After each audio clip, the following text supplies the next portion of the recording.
भोलेनाथ और माँ के इस दरबार में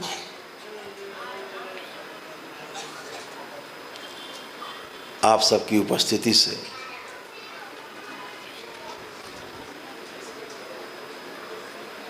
इस दरबार में चार चांद लग जाते हैं।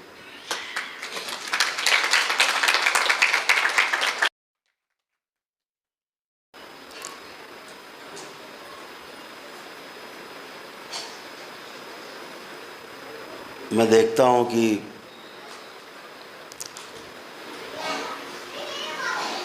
ख़ास तौर से बेंगलोर में लास्ट टाइम भी जब हम आए थे और आज जब आए हैं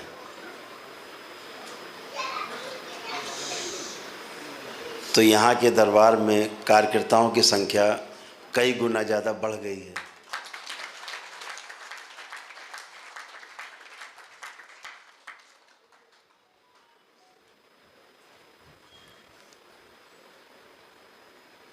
आप दरबार के सहयोगी हैं, दरबार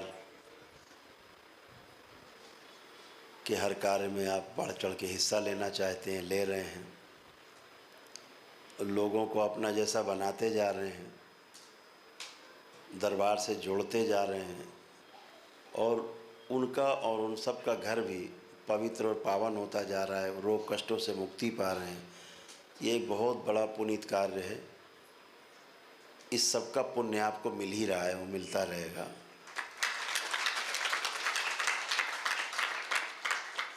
ये बहुत बड़े पुण्य का कार्य है।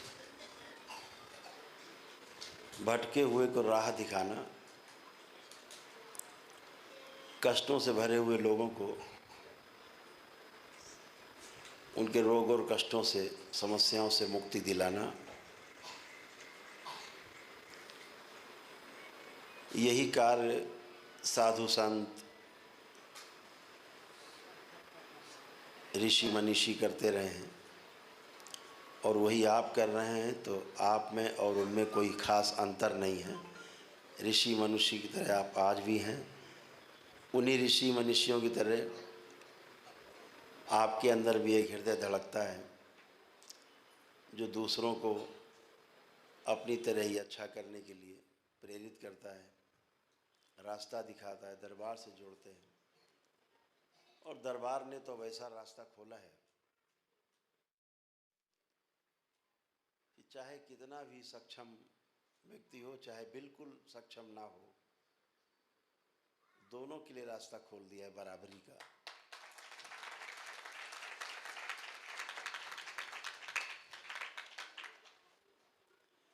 एक वर्ग है जो सक्षम है, जिसके पास खर्च करने के लिए धन है, वो धन खर्च करके अपनी आस्था, विश्वास और श्रद्धा के साथ दरबार से जुड़ करके और पुण्य प्राप्त करता है वैदिक प्रक्रिया का पालन करके। दूसरा वो वर्ग है जो सक्षम नहीं है, फिर भी उससे स्वस्थ होना है, ऊर्जा चाहिए, तो दरबार ने रास्ता खोल दिया। पद यात्रा का, दंडवत यात्रा का करके लोग पहुंचते हैं और जो कार्य धन खर्च करके लोग पुण्य प्राप्त करते हैं, वही कार्य, वही पुण्य उसको बिना धन खर्चा किए केवल पद यात्रा से और दंडवत यात्रा से दरबार पहुंच करके प्राप्त हो जाते हैं। तो दोनों ही तरफ रास्ते खुल गए हैं।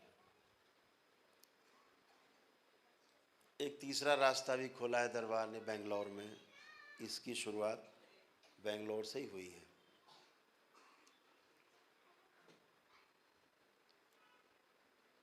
जगह जगह आयोजन होंगे।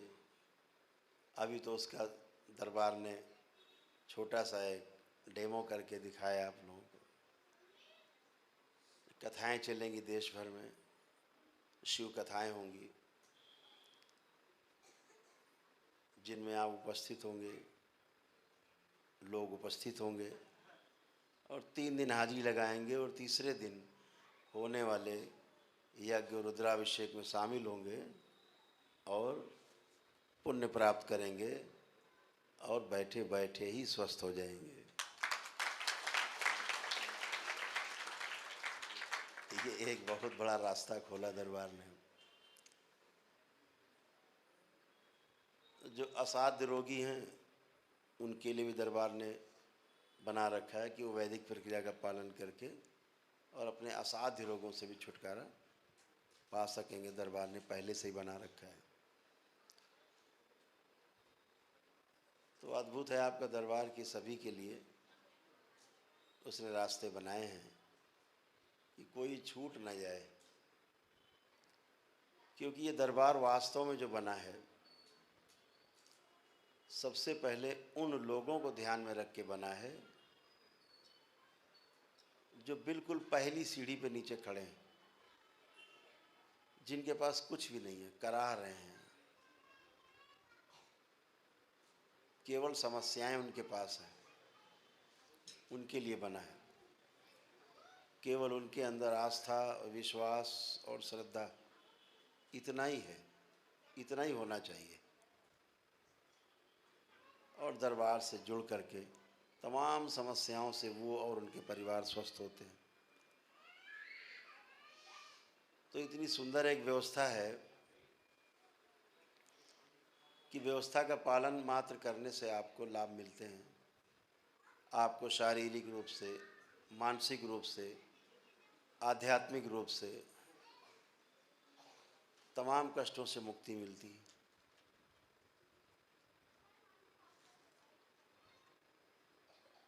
कितना साधारण लगता है समस्याओं से मुक्ति पाना। अभी तक क्या था कि द्वार नहीं था, अभी तक ऐसा धरती पे कोई दरबार नहीं था कि जहां आप आज जाओ, अपनी प्रक्रिया पूरी करो वैदिक, और कल स्वस्थ होकर अपने घर आ जाओ। ऐसा नहीं था।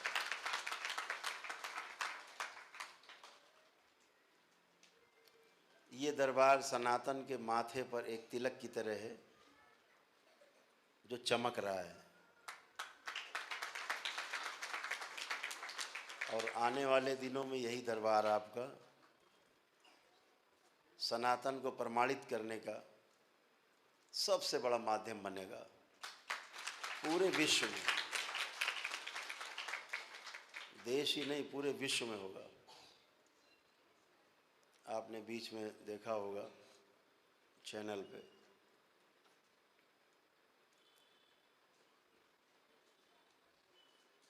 यूनाइटेड नेशन की ओर से मुझे आमंत्रित किया गया था।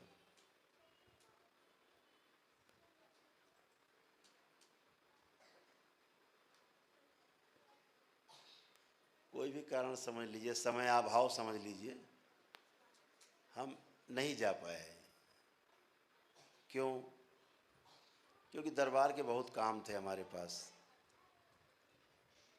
हरिद्वार में सम्मेलन भी था, तो हम नहीं जा पाए, क्योंकि दरबार ने विदेश जाने की अपेक्षा जहाँ लोग जाने के लिए वहाँ के लोगों के पैर के तलुए चाटते हैं, वहाँ जाने से हमने सिर्फ इसलिए इनकार किया कि बाबा के भक्तों का सम्मेलन था यहाँ देश में, हरिद्वार में, इसलिए उस कार्यक्रम में जाना अस्वीकार कर दिया था।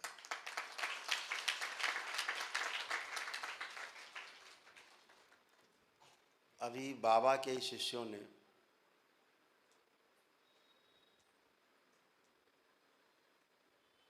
चेक गणराज्य में, यूरोप में एक बहुत बड़े सम्मेलन का आयोजन किया है, जो वहाँ बुद्धिजीवी लोगों का सम्मेलन है, जो वहाँ के बुद्धिजीवी हैं तथाकथित, वो सम्मेलन आयोजित किया है। वो हमारे दरबार के बाबा के बहुत परम प्रिय शिष्य हैं, श्री राजीव सिन्हा जी। वो उसमें कड़ी हैं, जो ये सब संपादित करते रहते हैं। वो उनके पास जिम्मा है दरबार की ओर से तमाम, जिनको वो सफलतापूर्वक निभाते रहते हैं, मेरी उपस्थिति में भी और मेरी स्थूल रूप से अनुपस्थिति के रूप में भी वो करते रहते हैं। तो ऐसे बहुत जगह से निमंत्रण है, देश से विदेश से बहुत जगह निमंत्रण रहते हैं, लेकिन दरबार वहाँ जाना पसंद करता है जहाँ उसके चाहने वाले होते हैं।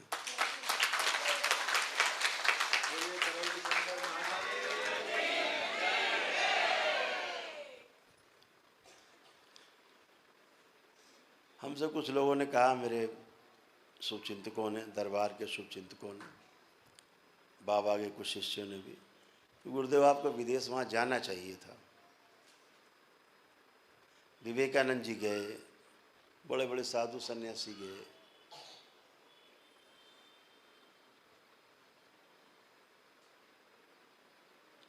तो हमने कहा ठीक है, वो समय कुछ और था जब जाना पड़ा था, अब तो उनको ही आना पड़ेगा।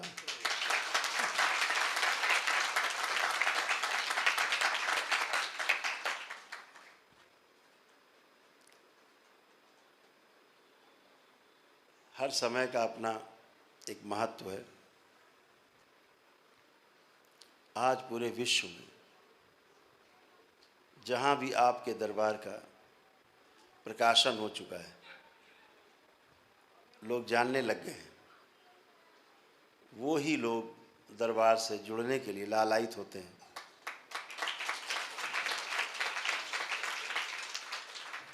और आते हैं। अभी एक दल आया था यूरोप से,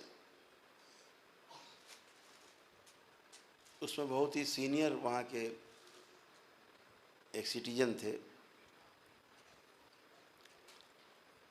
वो आए थे और वो राजू जी से कहते थे कि हमें किसी भी तरह जाना है और वहाँ दरबार पहुँचना है, गुरु जी से मिलना है।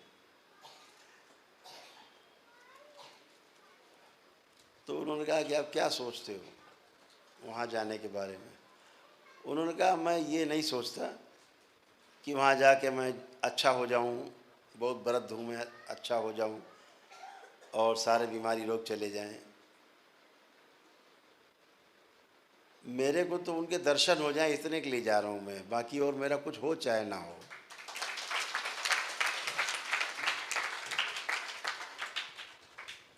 और वो आए, यहाँ स्वस्थ हुए, आनंद में रहे। और अभी एक दल आने वाला है फिर विदेश से आश्रम में, 26 तारीख को आएगा ये दल, 26 दिसंबर को। उसमें भी शायद वो पुणे से आ रहे हैं, जबकि काफ़ी वृद्ध है। तो बाबा के सानिध्य का जिसको चस्का लग जाता है वो सतराम दास जी, वो सतराम दास जी की तरह हो जाता है। तो बाबा का जो सानिध्य है वो आप सभी को प्राप्त है और हमेशा रहेगा। आप उनके दर्शन मात्र से, आप नेत्र बंद करते हो, उनके दर्शन करते हो, ध्यान करते हो, माँ का ध्यान करते हो, अपने रोग कष्ट बोलते हो, आँख खोलते हो, ओम नमः शिवाय बोल के, तो कष्ट चले जाते हैं। इससे ज़्यादा सरल क्या होगा? डॉक्टर को आप भूलने लग गए हैं कि डॉक्टर होता क्या है। डॉक्टरों पर से विश्वास विदा हो रहा है, बहुत लोगों का विदा हो चुका है। डॉक्टर साहब लोगों को धन्यवाद कर चुके, बहुत लोग, कि भैया आप धन्यवाद आपको, आपने इतने दिन हमारी खाल उतारी, इसके लिए धन्यवाद।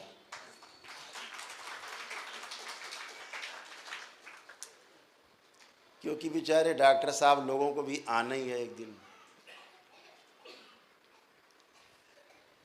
अभी इसी दरबार में से कई लोग बैठे,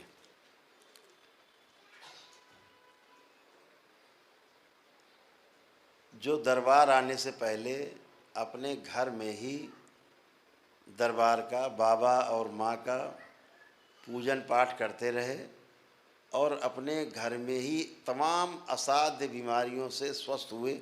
उसके बाद दरबार आए और फिर हवन आदि किया। ये भी शक्ति दरबार ने खोल रखी थी।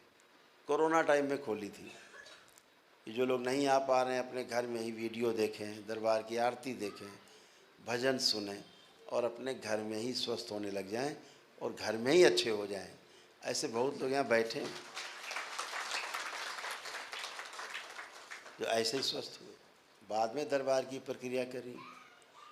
तो दरबार की तमाम शक्तियाँ समय समय पे, अब हमें तो खुद ही नहीं पता कितनी शक्तियाँ खुल गई हैं, हमें ही नहीं पता।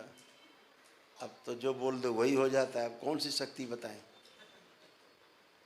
पहले बोलने में सोचना पड़ता था शक्ति है भी कि नहीं। अब तो उससे भी आगे की बात हो गई, आप ही आंख बंद करके अपने बारे में बोल दो तो वही हो जाता है।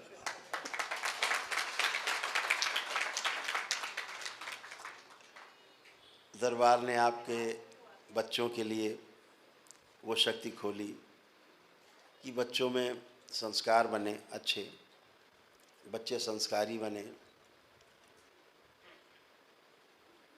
पढ़ाई लिखाई उनकी अच्छी हो, अपने अध्ययन के प्रति गहरी रुचि उनके अंदर पैदा हो। ये दरबार ने किया। ये क्षण भर में दरबार करता है कि बच्चों की पढ़ाई लिखाई करने की जो रुचि ख़त्म हो गई वो बढ़ जाती है तुरंत, स्मरण शक्ति तत्काल बढ़ जाती है, एकाग्र शक्ति बढ़ जाती है। बहुत अद्भुत है, कॉन्फिडेंस बढ़ जाता है, आत्मविश्वास खूब बढ़ जाता है बच्चों का।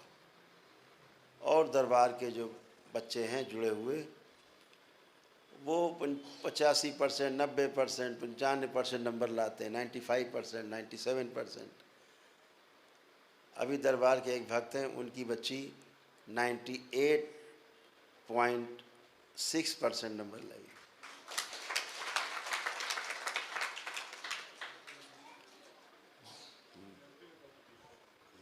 हाँ, उसने टॉप किया इंटरमीडिएट में, अपने प्रदेश में उसने बिहार में टॉप किया उस बच्ची ने। और वो हमारे साथ रहने वाले धर्मेंद्र जी हैं, हमारे पीएसओ, उनकी बेटी है।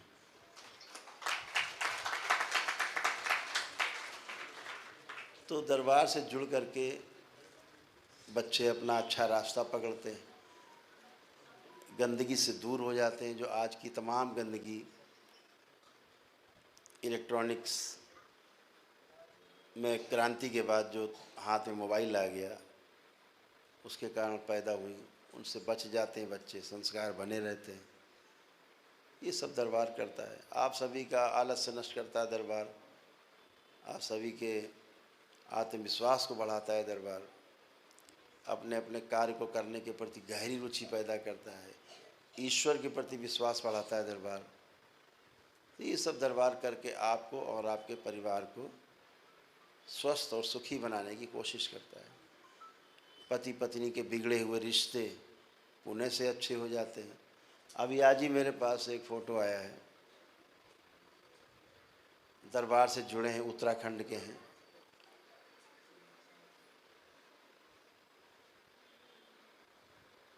इक्कीस साल पहले दोनों अलग हो गए थे तलाक लेके, दरबार में आकर के 21 साल बाद उन्होंने पुणे से शादी की।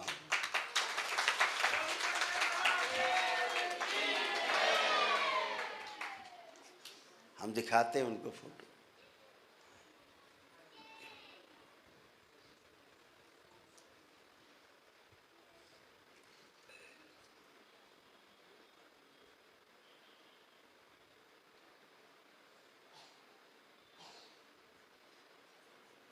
ये वो परिवार है।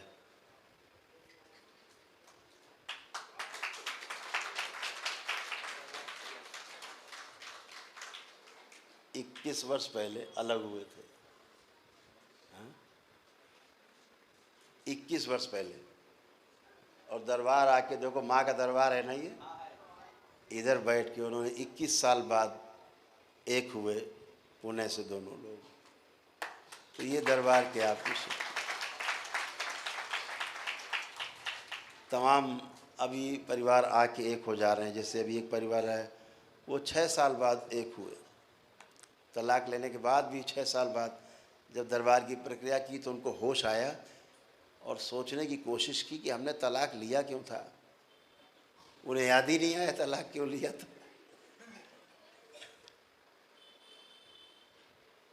जैसे कोई खिलौना खरीद लेते हैं, ऐसे तलाक खरीद लिया उन्होंने और तलाक हो गया।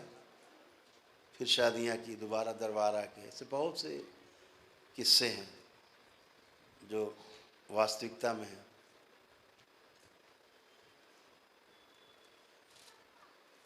तो दरबार आपको और आपके परिवार को, यानी दरबार जो है आपके परिवार की परंपरा को आगे बढ़ाने का काम करता है।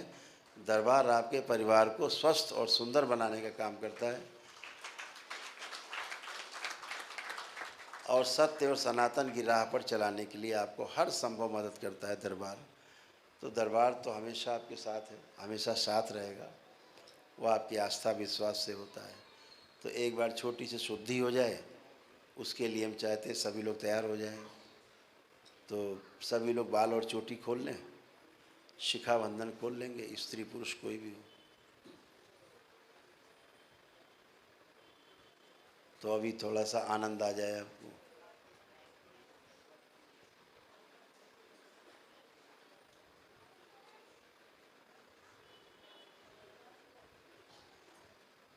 सभी लोग अपने अपने बाल चोटी खोल के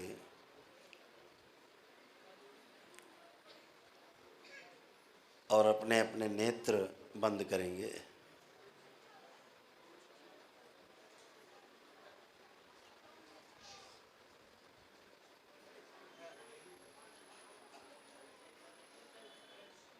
सभी लोग अपने अपने नेत्र बंद करें।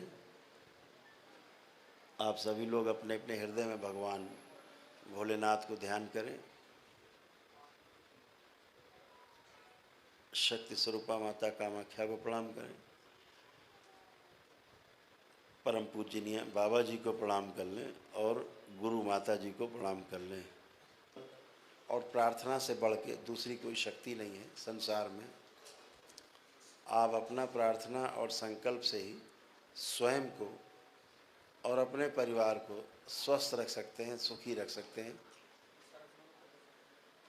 मात्र अपने आस्था विश्वास और गहरी श्रद्धा के भाव के सहारे जो आप संकल्प करते हैं, वह संकल्प फलीभूत होता है। हमेशा ध्यान रखो, दो तीन बातें ध्यान में रखने लायक हैं। अपने घर में 8 अंगुल से ऊंची मूर्ति घर के पूजा घर में मत रखें कभी भी। 8 अंगुल से ऊंची मूर्ति, ऐसे 8 अंगुल आपका, इससे ऊंची है तो आप ये समझना कि आप नकारात्मक ऊर्जा की साधना कर रहे हैं, पूजा कर रहे हैं। इससे आपको बचना है, ये शास्त्रोक्त है। और घर से बाहर किसी भी बिना प्राण प्रतिष्ठा की हुई मूर्ति की पूजा बिल्कुल भी ना करें। घर से बाहर अपने निकले तो मूर्ति कहीं हो, चाहे दुकान में रखी हो, चाहे कोई लेके घूम रहा हो और चाहे मंदिर में हो, अगर प्राण प्रतिष्ठा नहीं हुई है, प्राण प्रतिष्ठित नहीं है, शुद्धता नहीं है, उसकी कतई पूजा पाठ नहीं करें, क्योंकि उसमें नकारात्मक ऊर्जा का वास है। वो आपको नष्ट कर सकती है, आपके परिवार को नष्ट कर सकती है, क्योंकि आप उसके साथ भाव से जुड़ेंगे और इसी का फ़ायदा नकारात्मक ऊर्जाएं उठाती हैं और आपके भाव शरीर से जुड़ के आप में प्रवेश पाती हैं, फिर आपको नष्ट करती हैं। तो कभी भी ऐसी अप्रतिष्ठित मूर्तियों की पूजन पाठ नहीं करना है, वो चाहे किसी की मूर्ति हो। इस बात का विशेष ध्यान रखना है।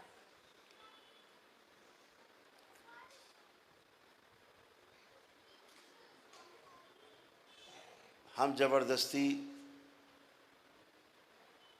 कोई ऐसे कार्य करते हैं जो हमारे ऋषि मुनियों ने मना किए, निषेध किया, तो उसका कष्ट हमें भोगना पड़ता है। तो हमें जो दरबार छोटी छोटी बातें आपको बताता रहता है, वो करते रहें, अपना संकल्प करते रहें। दरबार से जो लेपन होता है, स्वेलिंग ज़्यादा है मस्तिष्क में, स्वेलिंग समाप्त करने के लिए भी दरबार ने व्यवस्था की। लेपन करें, प्रार्थना संकल्प करें, अच्छे बने रहें, और कुछ है ही नहीं। परिवार का कोई सदस्य प्रार्थना संकल्प नहीं करता है, उसके लिए भी आप कर सकते हैं। बस संकल्प के बाद एक वाक्य बोलना है कि बाबा हमने जो परिवार के फलां सदस्य के लिए प्रार्थना की, संकल्प किया उसके स्वस्थ होने के लिए, तो उसकी जो रोगी स्मृतियाँ थीं मुझ में आ गई हैं, कृपा करके ये स्मृतियाँ भी नष्ट कर दें, तो वो भी नष्ट हो जाएंगी। तो परिवार का सदस्य भी अच्छा और आप भी अच्छे। तो नियम है छोटे छोटे, पालन करने से सुख होता है, नहीं पालन करने से हरिहर हो जाता है। तो पालन करते रहना है और स्वस्थ बने रहना है। तो दरबार से जुड़े रहें। अभी हमें कुछ जगह जाना है, इसलिए आपसे अनुमति लेंगे और फिर कल पुनः मिलेंगे। आपसे मिलने के लिए रास्ते यहाँ दरबार में जो आयोजक हैं अरुण जी हैं, हमारे यहाँ से चौहान साहब आपको बताते रहेंगे, आपको सूचना देंगे। तो आपसे मिलना भी, भेंट होना भी जारी रहेगा और दरबार के जो कार्यक्रम है वहाँ पर भी जाना संभव हो पाएगा।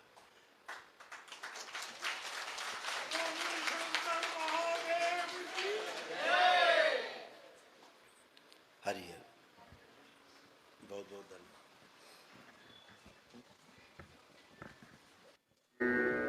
नमः शिवाय। जगह बनाएंगे, बीच से जगह बनाएंगे आप लोग।